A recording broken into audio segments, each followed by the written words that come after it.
We are still in chapter 6, the final chapter of Pirkei Avos, of Ethics of the Fathers, and we're still in mission number 6 because this is the famous 48 ways to wisdom.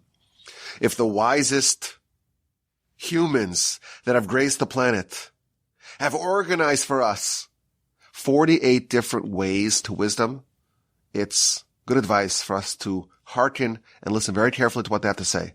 Because if anything, these people are the world's experts in wisdom, and they laid out for us 48 different ways, and we're doing them one at a time, and we're up to way number 17, bimiut derech eretz, with moderation of derech eretz. Now, as I mentioned last time, in middle of the list of 48 ways to wisdom, there are 6 different things that are bimiut, with limited. So we had last time limited commerce, miut schora. And like we explained last time, what that means is, doesn't mean to eliminate commerce. It means to have a little bit, not too much, not too little, the Goldilocks zone just right. A little bit of commerce, not too much, and that is the perfect balance to have a way to wisdom.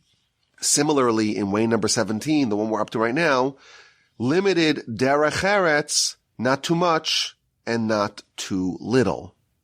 Now, what exactly does derech eretz mean? The word derech eretz means the way of the world. And that term is used in many places in our literature to mean different things. So, for example, the Midrash tells us, derech eretz kadma la Torah. Derech eretz precedes Torah. A prerequisite for Torah is derech eretz. In that context, the word derech eretz means proper interpersonal interaction. To be with people, to be socially proper, to behave in a proper way, in a dignified way, with decorum, to comport yourself well amongst other people. That is one interpretation of the word derech eretz. Previously in the book that we are studying, Ethics of the Fathers, we had the following Mishnah.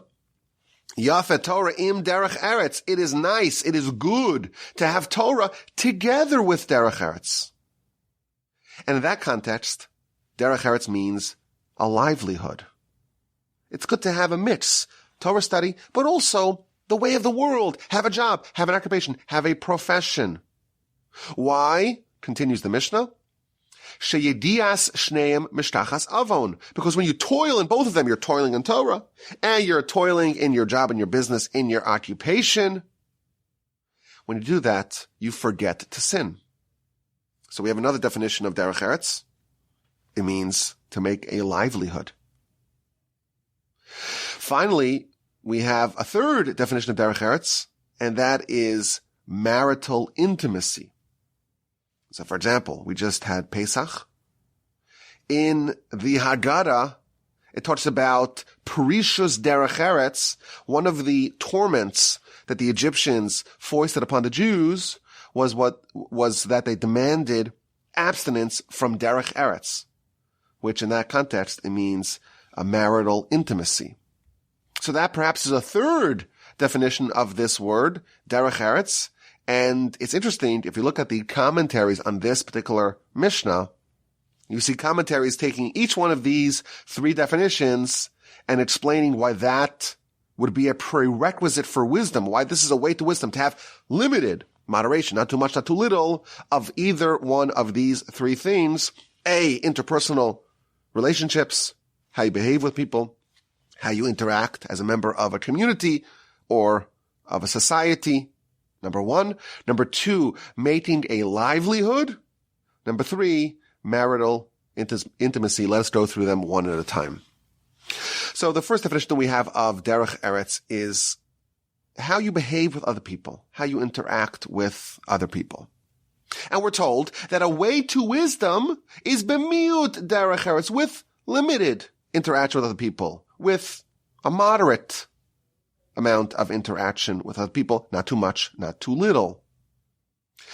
What that means is that it is on one hand necessary, if you want wisdom, to be a member of society, to be someone who's interacting with other people, to be part of a community. And by the way, later on in the Ways to Wisdom, we read about how it's important to have friends and study partners and to have teachers. Your pursuit to wisdom does not happen in a vacuum. It happens when you're surrounded by other like-minded people and you could grow from your interactions with others. But it has to be balanced.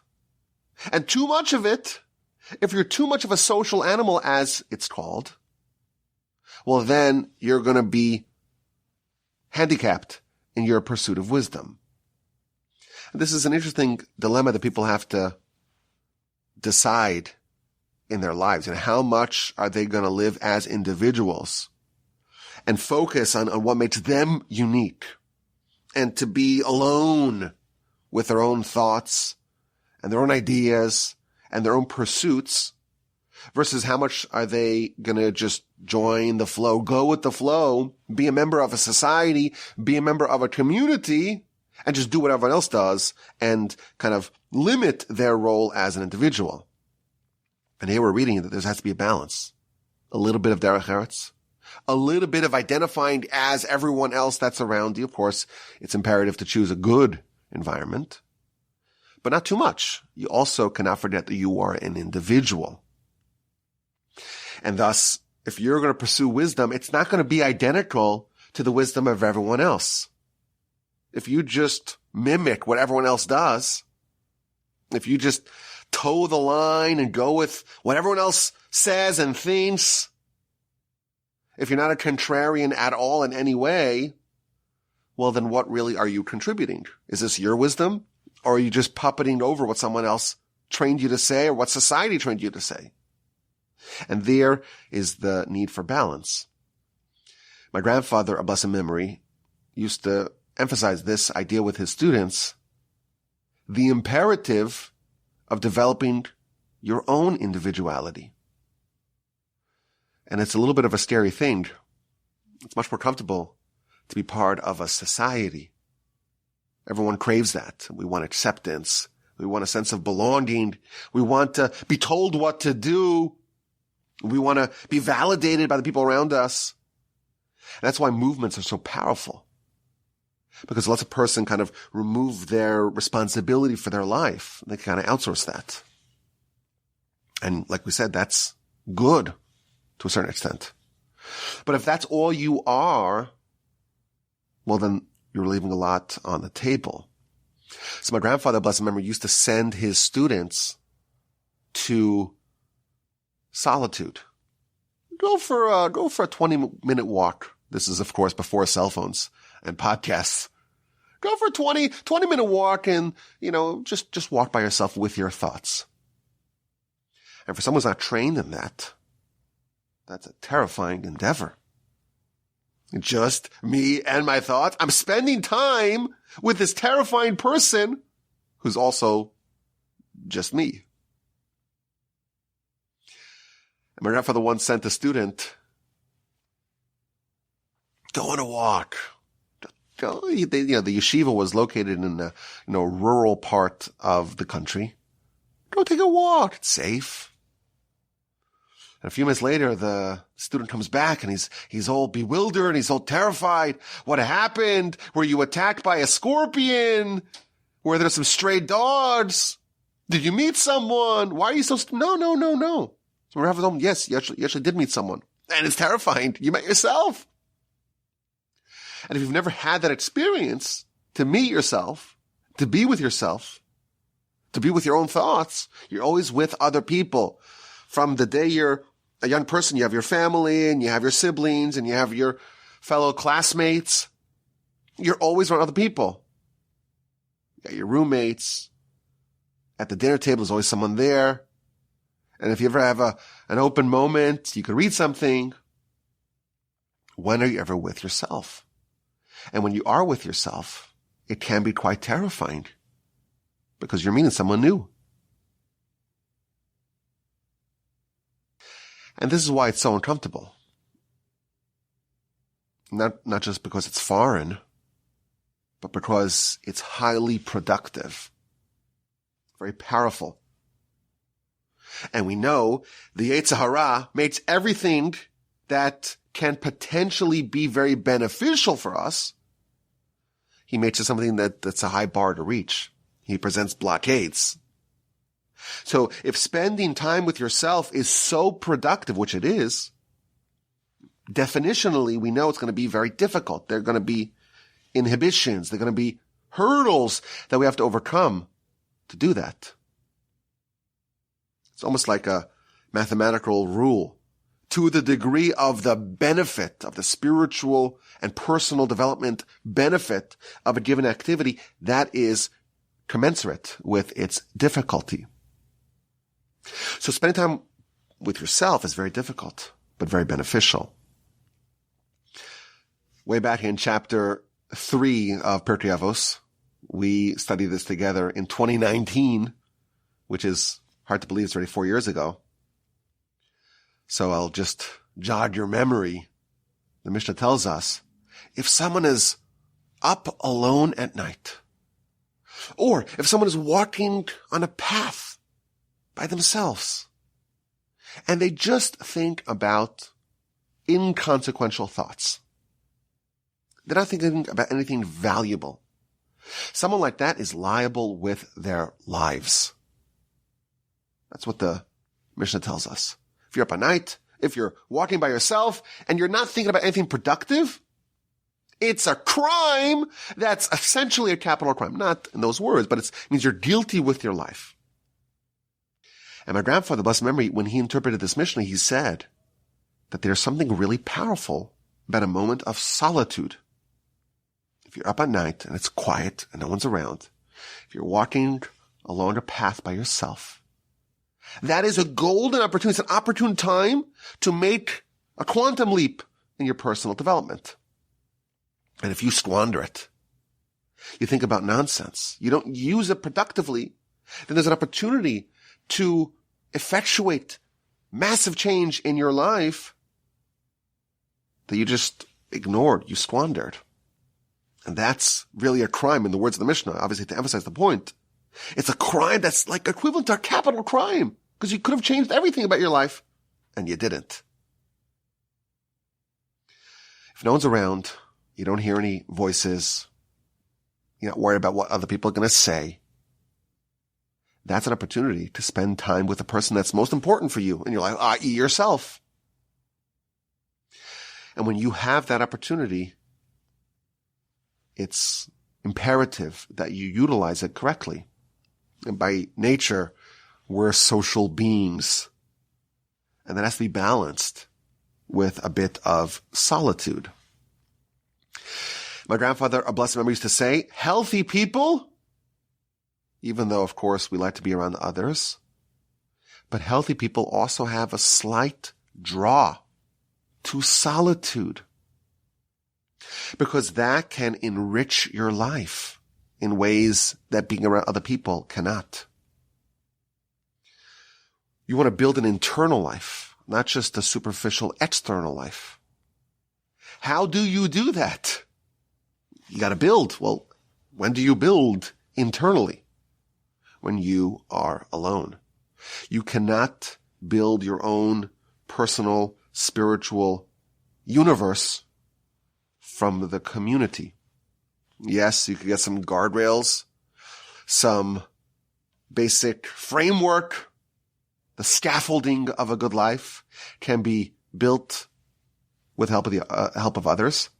But what makes you special, if you just copy this from that person and this from that person and this from that person, you're just mimicking other people, there is a degree of personal development that you are squandering. Imitation and mimicry won't bring you to your potential. But of course, we flee from solitude. And it's important to have a little bit of a balance. Derech Eretz, again, in this definition, the way you interact with other people, the attribute of social interaction, it's necessary to have a balance. If you are someone who's always alone, you're a loner and a hermit, then there's risk of hatred of other people, get grumpy and cantankerous, and feeling of superiority. And that's very dangerous. If you sever yourself from society and you live alone and you never interact with others, that's not what is the proper way to grow either. But if you're always with other people and any moment of solitude is just painful for you, then you're going to be empty. And that's the balance. A gateway to greatness, one of them is solitude. And wisdom, way number 17 tells us, at least in one of the interpretations, way number 17 tells us that wisdom can only be unlocked with some degree of solitude, but not on an island. If someone grows completely on their own, there's going to be something that is a bit askew. Something will be off. There has to be a balance, and that's why it's b'miyat. A little bit, not too much. A little bit of a social structure for your personal development, but not exclusively. That is a way to wisdom. And that was the first definition of derech eretz that the sages and the commentaries offer. There are other definitions of the word derech eretz. So, for example, we said earlier, it's good to have Torah with derech eretz because if you toil in both of them, you'll forget to sin. If you're always busy, you have your requirements to study, and you have your work. If you're very busy and you're never bored, that is a good recipe to avoid sinning. Now, the Maharal, in his comment to this Mishnah, he uses the definition for derech eretz of business or of work to explain what this means. Now, you recall way number 16 was b'miyat schora, with limited commerce. And now we have way number 17, b'miyat derech eretz, which also means making a living, having a profession, having work. So the Maharal tells us that there is a difference between the word schora, meaning commerce, and derech eretz, meaning work. There are two ways to make a living, of course. You could be a business person, an entrepreneur as we would call it, or you could be a worker, an employee, a laborer. And both of them are needed. Both are necessary in pursuit of wisdom, but of course in moderation.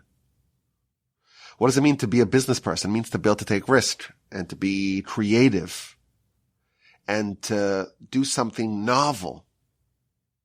That quality is needed for wisdom, and thus it can serve as a way to wisdom.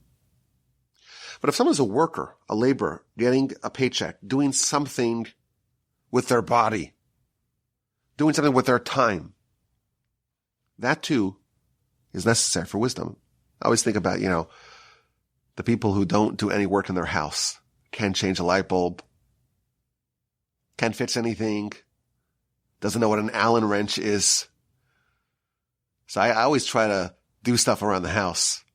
Not because I'm talented in these areas, but I think it's important to do it, to be a little bit involved in the what we would call, menial labor or blue collar work, building a sukkah, that's the mitzvah that we have, where these, visual, spatially challenged Jews are forced to construct, a temporary dwelling place that's going to last and withstand the wind for 7 days. It's a challenge. If you're not so handy and industrious, it could be difficult. But here we're told, according to Maharal at least, that doing labor, doing work, not necessarily the creative type of work, the risky type of ventures, but being a responsible worker, that too is a path to wisdom. If you think about it, what does it take to be a good employee, to be a good worker? Okay, you gotta be reliable, you gotta be responsible, you gotta show up on time, you gotta write proper emails, you have to be able to work with a team.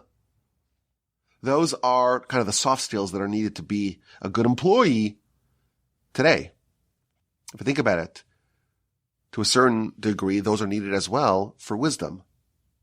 There has to be a certain responsibility, a certain stability, a certain grounding that's needed for wisdom. Just as an employee, you can't just make any decision they want. They can just come and go at will. They have to be subject to the business and to the boss. To a certain extent, that is also needed for wisdom. You have to have a plan. You have to have measurable goals. You have to have a certain degree of responsibility as well that is needed for pursuit of wisdom, but it shouldn't take over everything. A little bit of that quality is also needed as a means to wisdom.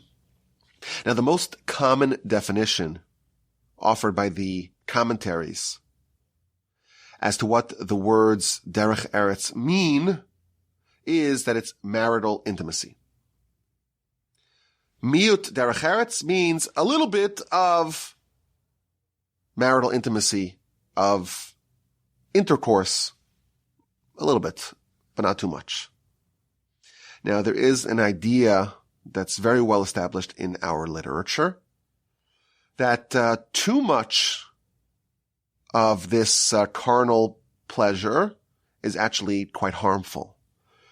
So, for example, the Talmud tells us that Ezra the scribe, the leader of the Jews at the beginning of the Second Commonwealth, he enacted 10 decrees. The takanos of Ezra, the decrees of Ezra. And one of them was that someone who has a seminal emission cannot study Torah, cannot pray, cannot recite the Shema until they go to the mikvah. Until they ritually immerse in a mikvah, they're not allowed to study Torah, to pray, and to read the Shema.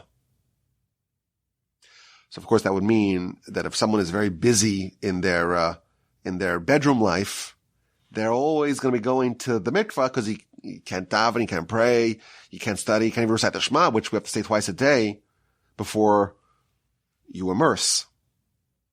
And why did Ezra do this? Why did Ezra do this? So he tells us the reason. And this may sound a little bit harsh. He says, so that the Torah scholars should not be always found by their wives like roosters. Roosters apparently have a rapacious appetite for procreation, shall we say, for carnal pleasure. And it's important for Torah scholars to not be like roosters. Now, you will be happy to learn that this particular decree of Ezra was annulled. So today, if someone has had a seminal emission, they do not need to go to the mikvah before they study Torah, recite the Shema, or pray.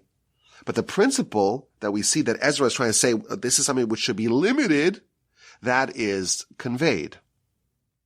There's a deep point here. You know, we're humans, and we always define a human as, well, a hybrid. Half an angel and half an animal.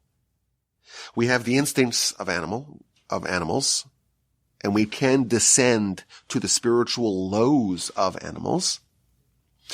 But we also have the capacity for higher reasoning and for the intellect and the spiritual acuity to become like an angel and to overcome those animalistic tendencies. We have our instincts and we have the things that we want from a physical perspective, but we can overcome that and we can elevate above that. When Ezra tells us that humans and Torah scholars should not be roosters, he's telling us that in this area, we have the capacity or even the tendency to slide into animal-like behavior. Animals are governed by instinct. And that instinct, amongst other areas, it means the pursuit of pleasure, the pursuit of procreation, the pursuit of mating, the pursuit of physical and carnal pleasure. And to not be restrained in any way, to not be limited in any way, to not be controlled in any way. And of course, we call that hedonism. Society recognizes that, there is the capacity, humans have the capacity to be totally swept away by pursuit of pleasure. And that's what we are encouraged to avoid. So that's the decree of Ezra. Now, there's a very famous and relevant essay by Ramban in the beginning of Parshas Kedoshim, so towards the end of Leviticus, chapter 22 or so of Leviticus. The book or the Parsha starts off by saying, Kedoshim Tiyu, you should be holy. Well, what does that mean? What does it mean to be holy? It's kind of hard to define what that means. So the Ramban has a very famous essay about this. And he says, well, the Torah has all sorts of laws that are very well defined. All the foods you're allowed to eat and all the foods that are non-kosher you cannot eat. And all the forbidden relationships that immediately precede that in the Torah at the end of Parshas Achremos. You have all the forbidden sexual relationships. So there are the kosher foods and the non-kosher foods, and the kosher relationships and the non-kosher relationships. We have what's sanctioned by the rigid rules of the Torah, and we have what's forbidden by the rules of the Torah. But what happens if someone just says, okay, I'm gonna cross those T's and dot the I's and follow the letter of the law and obey everything that the Torah tells us, but I'll still be a heathen? By strict biblical law, a man can have as many wives as he wants. Of course, today it's no longer practiced. For 1,000 years it hasn't been practiced. But what if someone says, I'll marry 100 women, and they're all my wives, and it's all kosher? Or I'll have steak, breakfast, lunch, and dinner, and just wash it down with wine. I'll always be drunk, and I'll become a glutton. And it's all 100% kosher. The highest level of kosher certification. Says the Ramban, there is the capacity for someone to be a heathen with the stamp of approval of the Torah. Novel Berushus HaTorah, in his words. You'll be a heathen, a glutton, and it's all permitted by the Torah. To tell us that someone like that is missing the message of the Torah, we have the verse, be holy. Meaning that even in the things that are permitted, you should have some degree of restraint. And he quotes Ezra that the Torah scholars should not be like roosters. And he quotes what our sages tell us about wine. If you just are always drinking and always have a little buzz, that's, again, missing the point, even if the wine's kosher. And goes through many examples of how someone can live within the letter of the law and still be someone who's missing the message, the overarching message, and that is that these laws are there to limit, to mitigate, so to speak, a slide towards hedonism, but to encourage to live like an angel, to be elevated, to be spiritual, to deploy the incredible powers that we have. And thus you could still be a heathen even within the lines of the Torah. And thus the Torah tells us, don't make that mistake. Instead, Kedoshim Tiyu, be holy. And this is again similar to this idea that we're not of the belief that any sort of marital intimacy is problematic. More about that in a bit. We don't have that opinion. We don't believe in abstinence. We don't believe that the highest level is to be a monk living a life of austerity and privation. That's not what we believe. But too much, if it overtakes your life, that is the danger. And that's the challenge, of course, to find the fine line between restraint, self-control, but not celibacy. We don't believe in that. Now, it's important to note that now that the verse does tell us, Kedoshim Tiyu, be holy, a person who is a heathen is no longer doing that with the permission of the Torah. Because the Torah says be holy, i.e. don't be a heathen. But regardless, the principle is well established that there is a risk that we have. We have the capacity for wisdom. We have the capacity of being like an angel. But we're going to be limited if our focus, if the pursuit of our life is the pursuit of physical and carnal pleasure. Now, our sages offer, just once we're on the subject, they offer us very good advice to be careful in these matters. And they tell us that if someone is too frivolous or too permissive or too profligate in these matters, it can be long-term and even eternally damaging. So, for example, the Talmud tells us, the book of Sanhedrin, page 22b, a woman only forges a pact with the man who she is with intimately the first time. Now, what that means is that there is a degree of connection that a woman has with the first person that she is with intimately that will never be matched or rivaled by anyone else subsequently. And thus, if the person that she is intimate with for the first time is not the person that she chooses to share her life with, then the Talmud's telling us that there's going to be something missing from that relationship. There's some sort of pact, so to speak, that long-term relationship will not have. On the flip side, and there are many examples of this as well, but Joseph, when he was being propositioned by the wife of Potiphar, by Mrs. Potiphar, as we call her here. So the verse tells us, chapter 39, verse 10, that every day she was badgering him, every single day, and he did not hearken to her, not to sleep with her and not to be with her. So there's a redundancy, to sleep with her, to be with her. So Rashi tells us that the redundancy is to sleep with her in this world and to be with her in the next world. And this, of course, tells us that the Torah's position on this matter is the people who are with each other intimately. It's not just a one and done, no strings attached. There are eternal strings that are going to be attached forever. And that's what Joseph didn't want. Even though, of course, as any healthy adolescent, he may have had some sort of inclination for that.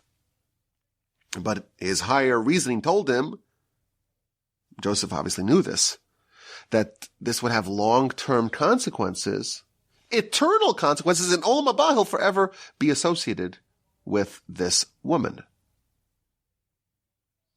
In a quite dramatic statement, again to reinforce this point, the Talmud of the book of Psachim tells us that when there is a second marriage, so a man, he's divorced, a woman, she's divorced, they get married, it's a second marriage. In the words of the Talmud, when they get into bed with each other, there are 4 people in bed, meaning that everyone brings their baggage with them to a certain extent. Again, this is another way of saying that these intimate relationships are going to accompany you even afterwards. And thus, of course, it's imperative to be judicious and selective and smart in making these choices and these decisions. Now, again, we don't believe that this is evil or not holy or harmful or spiritually detracting. It's actually almost the exact opposite. Our sages tell us, the Talmud in the book of Sota on page 17a tells us, if a man and a woman are meritorious, then the Shekhinah is amongst them. But if not, if they're not meritorious, then a fire will engulf them. A fire will consume them. Now, what does that mean? So Rashi tells us that this refers to the marital intimacy of the husband and wife. If they dedicate themselves exclusively to each other, then God says, I want to have a part in this, so to speak. And thus the fire and the passion of the intimate relationship is where the Shekhinah resides. That's what our sages are telling us. So there's no greater proof that this particular aspect of our lives is not necessarily detracting from our holiness, but it can, in fact, when done properly, when the man and the woman are meritorious, it can be spiritually enhancing. It could enhance our holiness. And thus it is, in fact, needed. It's a necessary ingredient in our pursuit to wisdom, but in moderation. It can take over your life, and that would be a shame. That would be a great misfortune. Our sages tell us that if a man is alone, single, there are portals of wisdom and of Torah that they are not able to access. A man who does not have a wife, our sages tell us, does not have Torah. Very strong words. The Talmud in the book of Yevamos, page 62b. Check it out. Don't trust me. I always think that when they have these speeches before a wedding, they say, oh, such a great Torah scholar. I want to get up and say, no, they're not a Torah scholar. The Talmud says, no, you can't be a Torah scholar if you're alone. There are elements of our development that we cannot achieve alone. And we have to have someone that we share our lives with in order to reach our perfection. But if someone gets too immersed, too saturated, so to speak, in the physical carnal relationship, of course, we know that's not healthy. And actually, it's not even beneficial, because studies show, history shows, our sages agree that if there's no sort of moderation between husband and wife, their bedroom life will be in decline. And isn't that unfortunate?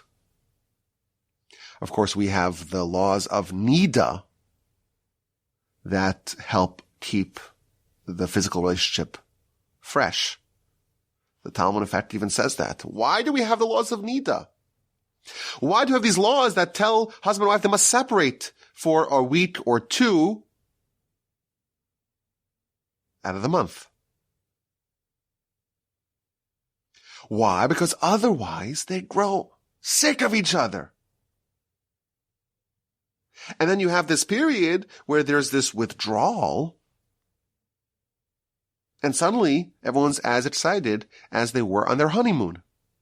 Again, the words of the Talmud, book of Nida, page 31b. That is why they might give us these laws. And of course, they're difficult laws because it demands self-control and restraint. And that forces us to act against our animalistic tendencies. But the benefit is evident and clear. Too much, it's animalistic. Too little, if you're just some loner, some hermit, someone who is just not interested at all in sharing your life, you're closed up, don't want to share your life with anyone, you too are not going to be able to achieve the great path to wisdom that really you're here to do. If you're beholden to your desires, if you're shackled to your pursuit of carnal pleasure, you won't be able to see things clearly. Your judgment will be colored by your addiction and biases. And if you have an agenda aside from just finding truth, well, for you, truth is inaccessible. And thus, we're told we must maintain control, to not be governed by our desires. We know, you think about it, how many great, powerful, influential people were humbled and debased because of this. How many families get destroyed every single day because people cannot control, or people fail to control, their impulses and instincts? How many people make terrible decisions that they regret within minutes? And they have to live with the consequences thenceforth. This is an area, it's a particularly volatile area, and that's why moderation and self-control is imperative. Of course, we have laws that help us in this area. It was a big news item, or wasn't a big news, it was a minor news item, like 4 or 5 years ago, when a politician, shall we say, of course we're apolitical here at the Torch Center, we don't know anything about politics, of course, but there was a politician who said that they never go for lunch with any of their female staffers or with any females unless their wife is with them. And we have laws. We have laws about seclusion. And we have systems that are there to separate the sexes. And people say, well, it sounds so backwards and so antiquated, so primitive. But history shows us, and our experiences show us, that this is actually very smart. Because the way these things work, there's a certain progression. And there's a little flirting today, and tomorrow there's just devastation, destruction, debasement, and divorce, and all the disasters that come along with such behavior. So we have laws, systems in place, and we're very fortunate to have that. And once someone's privileged to get married to someone that's a good person that's worthy of sharing their lives with, this is a central part, of course, of the relationship. And it's not something which is dirty or unholy, quite the contrary. But also we have the laws that keep it exciting and keep it fresh and preserve that spark. And all that, of course, is necessary to achieve wisdom. Way number 17, moderation in matters of derech eretz. We said that can mean a variety of things, and each one, of course, is valuable and useful. We talked about the idea of living as an individual versus a member of a society or a community. And you need a little bit of both. The imperative to have labor as well as wisdom, as well as intellectual pursuits, and that balance. And of course, the most common definition of this idea, of this Mishnah, derech eretz, means the behavior, the intimate behavior, marital intimacy, that too, it must be moderated, not too much and not too little. And that is the proper balance that is needed to achieve wisdom. May we all be so fortunate. Of course, my email address is rabbiwolbe@gmail.com. I look forward to your questions, your comments, and your feedback.